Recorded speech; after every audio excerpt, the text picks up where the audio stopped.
ഇന്ത്യയിലെ ഏറ്റവും കൂടുതൽ വ്യവസായ സൗഹൃദ അന്തരീക്ഷമുള്ള സംസ്ഥാനം ഏതാണ്? കഴിഞ്ഞ വർഷത്തെ കണക്ക് പ്രകാരം കേന്ദ്ര സർക്കാരിൻ്റെ കണക്ക് പ്രകാരം അത് കേരളമാണ്. അത് വ്യക്തമായിട്ട് കേന്ദ്ര സർക്കാർ തന്നെ ഒരു പുരസ്കാരം നമ്മുടെ സംസ്ഥാനത്ത് നൽകിയിട്ടുമുണ്ട്.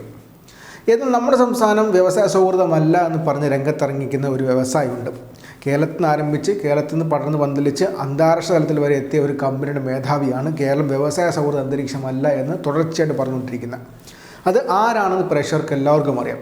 അത് കിറ്റെക്സ് ഇൻഡസ്ട്രീസിൻ്റെ സാബു ജേക്കബാണ്. സാബു ജേക്കബ് ഇതിനു മുൻപേ 2001 രണ്ടാം പിണറായി സർക്കാർ അധികാരമേറ്റതിനു ശേഷം ഏകദേശം ഒരു വർഷം കഴിഞ്ഞപ്പോഴത്തേക്കും അദ്ദേഹം തെലങ്കാനയിലേക്ക് പോവുകയാണെന്ന് പറഞ്ഞൊരു നാടകമുണ്ടായിരുന്നു. തെലങ്കാനയുടെ വ്യവസായ മന്ത്രി ചാർട്ടേഡ് ഫ്ലൈറ്റിനകത്ത് എറണാകുളത്ത് വരുന്നു. എറണാകുളത്ത് വന്നതിന് ശേഷം രണ്ടുപേരും ചർച്ച നടത്തുന്നു. ചർച്ചയ്ക്കാണെങ്കിൽ കംപ്ലീറ്റ് മീഡിയയും ഉണ്ട്. കേരളത്തെ അങ്ങ് നാണം കെടുത്താനുള്ള ശ്രമമായിരുന്നു അത്. അതിനുശേഷം പിന്നെ അദ്ദേഹം വാറങ്കലിലും ഹൈദരാബാദിലും തെലങ്കാനയിലെ വാറങ്കലിലും ഹൈദരാബാദിലും 2 പ്ലാന്റ് ആരംഭിക്കാനുള്ള നടപടികളായിട്ട് മുന്നോട്ട് പോവുകയും ചെയ്തു. അതിനിടയിലാണ് ഇലക്ട്രൽ ബോണ്ട് വിവാദം പൊങ്ങി വരുന്നത്. ആ സമയത്താണ് തെലങ്കാന രാഷ്ട്ര സമിതി എന്ന് പറയുന്ന തെലങ്കാന അപ്പോൾ ഭരിച്ചുകൊണ്ടിരുന്ന പാർട്ടിക്ക് Kitex industries Sabu Jacob electoral bond കൊടുത്തു എന്ന കാര്യം കൂടി അറിയുന്നത്. അപ്പോൾ ഇലക്ട്രൽ ബോണ്ട് കൊടുത്തിട്ടാണ് ഇവിടുന്ന് അങ്ങോട്ട് പോയത്. അതിൻ്റെ ഭാഗമായിട്ടാണ് പിന്നെ ഫ്ലൈറ്റ് പിടിച്ച് ആളെത്തിയത്. അന്ന് ഒരുപാട് രാഷ്ട്രീയമായിട്ട് ചർച്ച വന്നും 2020 രാഷ്ട്രീയമായിട്ട് മൈലേജ് ഉണ്ടാക്കാൻ വേണ്ടിയുള്ള ശ്രമത്തിൻ്റെ ഭാഗവുമായിരുന്നു. കോൺഗ്രസ്സുകാർ വല്ലാണ്ട് അത് ഉപയോഗിക്കുകയും ചെയ്തു. ഏറ്റവും ശ്രദ്ധേയമായ കാര്യം വെച്ച് കഴിഞ്ഞാൽ കിറ്റെക്സിനെതിരായിട്ട് നിലപാടെടുത്തത് കോൺഗ്രസ് നേതാക്കളാണ്. മരണപ്പെട്ടുപോയ PT തോമസ് ആയിരുന്നു പരസ്യമായിട്ട് നിലപാടെടുത്ത് 2021 പുതിയ സർക്കാർ അധികാരമേറ്റ ശേഷം കിറ്റെക്സിനെതിരായിട്ട് പരാതി കൊടുത്തതും തൃക്കാക്കര MLA ആയിരുന്നു. ആ കാര്യം കോൺഗ്രസ് മറച്ചു വെച്ചിട്ടാണ് ഈ ആഘോഷമെല്ലാം നടത്തിയത്. എന്തായാലും അതിനുശേഷം പിന്നെ അദ്ദേഹം തെലങ്കാനയിലോട്ട് പുതിയ പ്ലാന്റുമായിട്ട് പോയി. കേരളം വ്യവസായ സൗഹൃദ അന്തരീക്ഷത്തിൽ 1ാം സ്ഥാനത്തെത്തി. അതിനുശേഷം പിന്നെ കഴിഞ്ഞ ആഴ്ചകളിലാണ് പുതിയൊരു ഡെവലപ്മെൻറ്റ് വരുന്നത്. ഇത്തവണ തെലങ്കാന എന്നായിരുന്നില്ല, ആന്ധ്രാപ്രദേശിൽ നിന്ന് വ്യവസായ മന്ത്രി വന്നിരിക്കുകയാണ് കിറ്റെക്സ് സാബുവിനെ അങ്ങോട്ട് ക്ഷണിക്കാൻ വേണ്ടി. ആ സമയത്തും കേരളം വ്യവസായ സൗഹൃദ അന്തരീക്ഷത്തിൽ ഒന്നല്ല എന്ന് പറഞ്ഞ് തുടർച്ചയായിട്ട് സ്ഥാപിക്കാനാണ് ശ്രമിച്ചുകൊണ്ടിരുന്നത്. എന്നാൽ ഇപ്പോൾ പുതിയൊരു കാര്യം വന്നിരിക്കുകയാണ്, പുതിയൊരു ഡെവലപ്മെൻറ്റ് വന്നിരിക്കുകയാണ്. കിഴക്കമ്പലത്തുള്ള കിറ്റെക്സിൻ്റെ ഫാക്ടറിയിൽ തൊഴിലാളികൾ സമരം ചെയ്യുകയാണ്.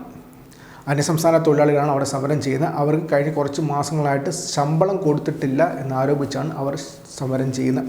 ആ സമരം ചെയ്യുന്നതിൻ്റെ ദൃശ്യങ്ങൾ ഇപ്പോൾ പുറത്തു വന്നിട്ടുണ്ട്.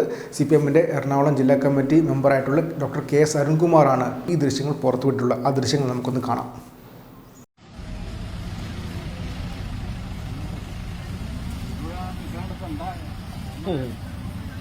ചേട്ടൻ എന്തൊക്കെ വിളിച്ചേക്കണം? ടാറ്റ സിറ്റിയാ?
അപ്പോൾ ഇതിൽ നിന്ന് മനസ്സിലാവുന്നൊരു കാര്യം എന്തെന്ന് വെച്ച് കഴിഞ്ഞാൽ കേരളത്തിൽ വ്യവസായ സൗഹൃദ അന്തരീക്ഷം ഇല്ല എന്ന് പറഞ്ഞ് പുറത്തോട്ട് പോകുന്ന ഒരു വ്യവസായി നമ്മുടെ നാട്ടിൽ കുറച്ച് കാലങ്ങളായിട്ട് തൻ്റെ തൊഴിലാളികൾക്ക് ശമ്പളം കൊടുക്കുന്നില്ല.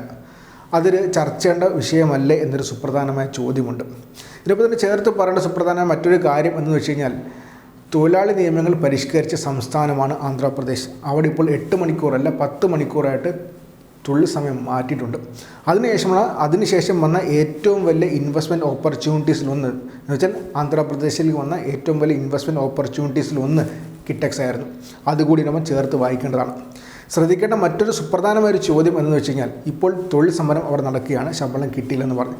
ഇതിൻ്റെ ഭാഗമായിട്ട് ഇനി തൊഴിൽ വകുപ്പിന് ലേബർ ഡയറക്ടർക്ക് അല്ലെങ്കിൽ ലേബർ കമ്മീഷണർക്ക് പരാതി പോവുകയാണെങ്കിൽ അന്വേഷിക്കാതിരിക്കാൻ സാധിക്കത്തില്ല, അന്വേഷിച്ചേ പറ്റൂ.